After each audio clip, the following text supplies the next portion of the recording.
আমরা ভারতবাসী, বৈদিক ভারতবর্ষের মানুষ।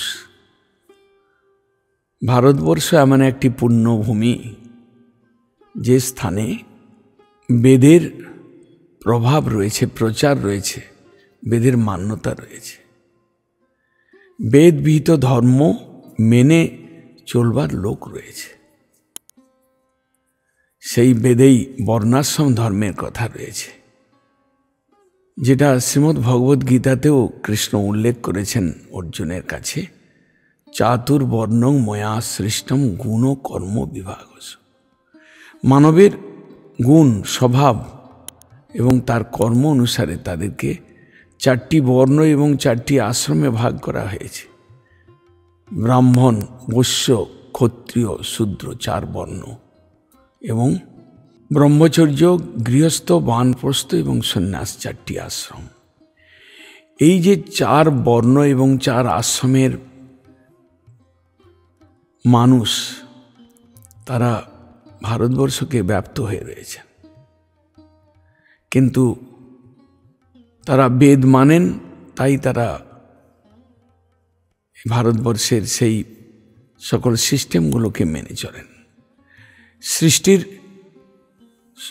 সুষ্ঠুতা রক্ষা করবার জন্য, সৃষ্টিটাকে সুন্দরভাবে পরিচালনা করবার জন্য, ধর্মপথে চলবার জন্য বেদে এই বর্ণাশ্রম ধর্মের কথা রয়েছে। এবং ভারতবর্ষ এমন একটি স্থান যেখানে সবচেয়ে বেশি বর্ণাশ্রম ধর্মের মান্যতা এবং অনুগামী রয়েছে, অনুগামী মানুষ রয়েছে। কিন্তু কালপ্রভাবে এই বর্ণাশ্রম ধর্ম লুপ্তপ্রায়। আজ থেকে বহু বছর পূর্বে, সত্য, ত্রেতা, দ্বাপর আদিতে বর্ণাশ্রম ধর্মের বিশালভাবে মান্যতা ছিল। কিন্তু কলির প্রভাবে দিন প্রতিদিন সেই বর্ণাশ্রম ধর্ম বর্ণ সংকরে পরিণত হয়েছে।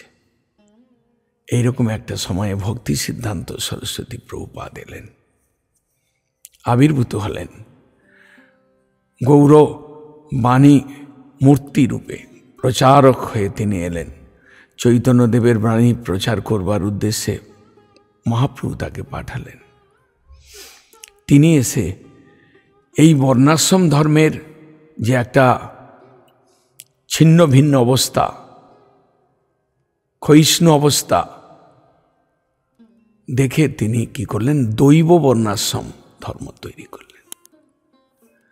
তুমি বর্ণাশ্রম ধর্মকে মানছো বা না মানছো, বা বর্ণাশ্রম ধর্মের মধ্যে পড়ছো বা না পড়ছো, তুমি হরির উদ্দেশ্যে তুমি সংসার গৃহী হয়ে, ব্রহ্মচর্য হয়ে, বানপ্রস্থী হয়ে, সন্ন্যাসী হয়ে তুমি হরির ভজন করো।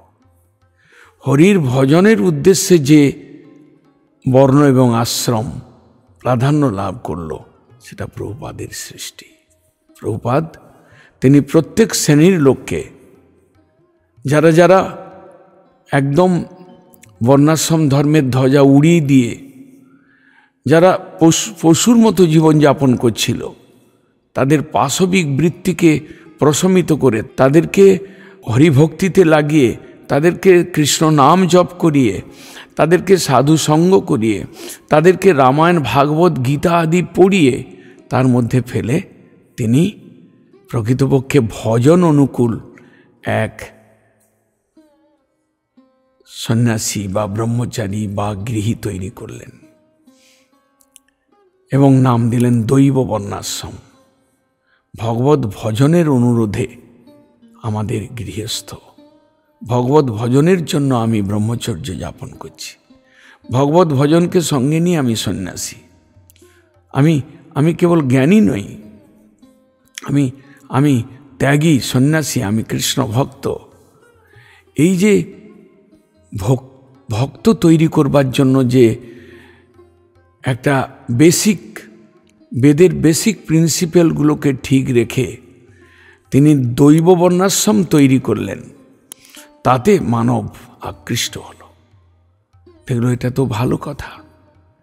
ঈশ্বর ভজনকে কৃষ্ণ সেন্ট্রিক লাইফ করে জীবনযাপন করবার একটা পদ্ধতি দিলেন। তুমি যে কুলে হোক, তোমার যে কুলেই জন্ম হোক, বা তুমি যে আশ্রমেই থাকো, যে কোনো আশ্রমই হও না কেন, তুমি কৃষ্ণ ভজন তোমার মুখ্যতা থাকো। কৃষ্ণ ভজনে উদ্বুদ্ধ করে তিনি বর্ণাশ্রম ধর্মের সুষ্ঠুতা আনলেন। বর্ণাশ্রম ধর্মের মুখ্য উদ্দেশ্যতে জীবকে চেতনা দান করে উদ্বুদ্ধ করলেন। তার ফলে এই দৈব বর্ণাশ্রমের প্রভাব সংসারে ব্যাপ্ত হলো। এটা প্রভুপাদের সৃষ্টি। জয় ভক্তি সিদ্ধান্ত সরস্বতী শ্রীল প্রভু।